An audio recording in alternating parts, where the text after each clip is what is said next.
Hi friends, ஈரோட்டில் இருக்கிறப்ப எடுத்த விலாக் தான் இது. ஹஸ்பண்ட் எங்களை இங்கே விட்டுட்டு அவர் ஊருக்கு கிளம்பிட்டாரு. நாங்கள்லாம் குலதெய்வம் கோயிலுக்கு போகலாம் அப்படின்ட்டு தான் கிளம்பிகிட்ருக்கோம். எங்களோட கோயில் வெங்கம்பூரில் இருக்கிற அங்காளம்மன் கோயில். அங்கே போகிறதுக்கு 1 hour ட்ராவல் பண்ணி போகணும். அதனால நாங்கள் மார்னிங் பிரேக்ஃபாஸ்ட் சாப்பிட்டு அங்கே கிளம்பிட்டோம். இந்த கோயிலில் எங்களுக்கு நிறையா சைல்ட்ஹுட் மெமரிஸ்லாம் இருக்குது. இந்த கோயிலில் ஏதாவது ஃபங்க்ஷன்னு வச்சிட்டாவே நாங்கள் கசின்ஸ் எல்லாம் சேர்ந்து டைம் ஸ்பெண்ட் பண்ணி ஃபன் பண்ணிகிட்ருப்போம். கோயிலுக்கு பின்னாடியே ரயில்வே ட்ராக்கும் இருக்கும். கோயிலை சுற்றி விவசாய நிலம் தான். அந்த நிலத்தில் ஃபுல்லாக சீசனுக்கு ஏற்ற மாதிரி கரும்பு, நெல், மஞ்சள் அப்படின்னு போட்டுட்ருப்பாங்க. நிலத்துக்கு தண்ணி பாய்ச்சறதுக்காக கோயிலுக்கு முன்னாடியே குட்டியாக ஒரு வாய்க்கால் மாதிரி ஓடும்.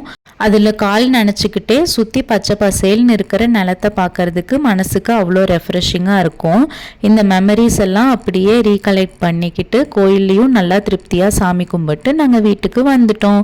நெக்ஸ்ட் வீடியோவில் பார்க்கலாம். பாய்.